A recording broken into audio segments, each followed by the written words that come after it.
une espèce glorieuse, une espèce divine, l'être humain, l'être libre, venu au monde par le biais de Dieu, du royaume spirituel pour venir vivre une expérience humaine sur cette planète. Et imagine ensuite les ténèbres, les mauvaises personnes qui veulent contrôler ces gens-là, qui veulent contrôler les libertés, étouffer les libertés. Imagine qu'on force les gens à travailler parce qu'il faut de l'argent aujourd'hui. Tes besoins vitaux sont payants, si tu veux un toit, il faut de l'argent pour pouvoir payer, c'est la main invisible. Imagine qu'ensuite des enculés se disent, si on force les femmes à travailler, on pourra taxer doublement, on pourra taxer les deux sexes. En plus de ça, vu que l'homme et la femme sont au travail, le féminisme, le néo-féminisme, on pourra prendre leurs enfants, les mettre très tôt dans l'éducation nationale, très tôt leur laver le cerveau, très tôt en faire ce qu'on veut. Des moutons dociles qui écoutent la moindre autorité, professeur, surveillant, directeur, puis ensuite patron, etc. Je te la fais pas, tu connais gros. Maintenant imagine que ces gens-là sont tellement puissants, tellement forts, tellement en avance, qu'ils arrivent à faire en sorte que ce soit les gens eux-mêmes qui demandent à vivre ce genre de situation. Aujourd'hui, tu as des femmes qui demandent clairement à avoir les mêmes carrières que des hommes, qui demandent une égalité, soi-disant une égalité des métiers, etc.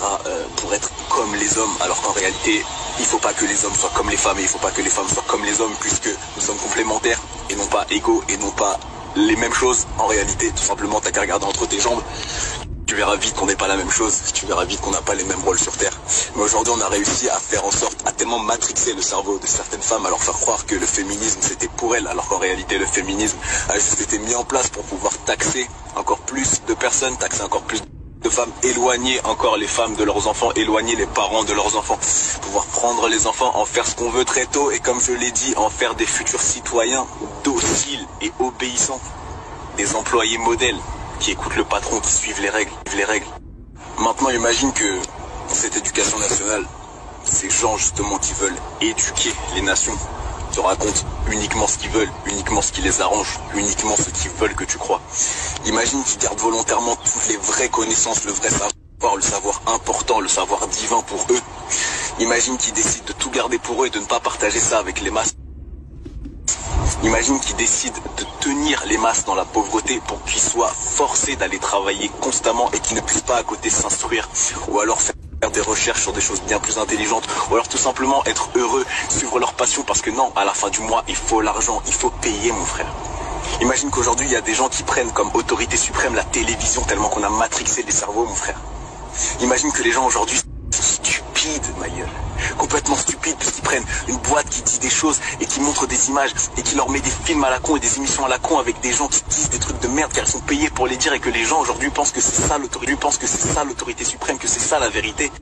Maintenant imagine qu'en plus de tout ça, on te pollue l'air, on te pollue l'eau, on te pollue la bouffe, on pollue ton cerveau, on pollue ton esprit, on te met des ondes dans tous les sens pour que ton cerveau ne tourne plus correctement.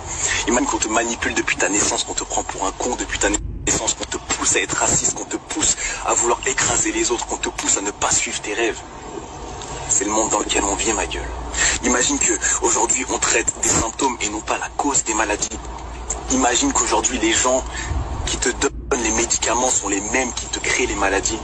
Imagine que les gens aujourd'hui qui possèdent les sociétés de pesticides sont les mêmes qui possèdent les sociétés pharmaceutiques.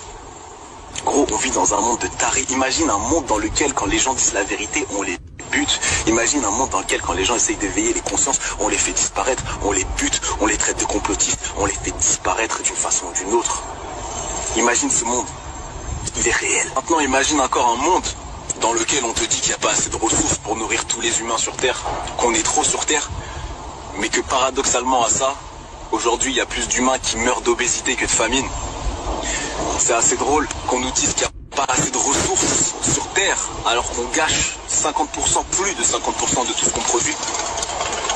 On utilise des animaux comme de la simple chair, on fait carrément des usines de création d'animaux pour faire de la chair qui coûte que dalle, qui n'est même pas bonne pour le corps, qui n'est même pas bonne pour la santé. On fait croire aux gens qu'on peut être autre chose qu'homme et femme. On fait croire aux gens qu'être gay, lesbienne, etc. c'est mieux qu'être hétéro. On te fait croire que tu peux être non-binaire. On dit à des enfants de 3 ans de choisir leur sexe, de leur identité de genre. Ce monde est malade. Il n'y a que nous qui pouvons le soigner, mon frère. Qui pouvons le soigner, je ne sais plus parler. Il n'y a que nous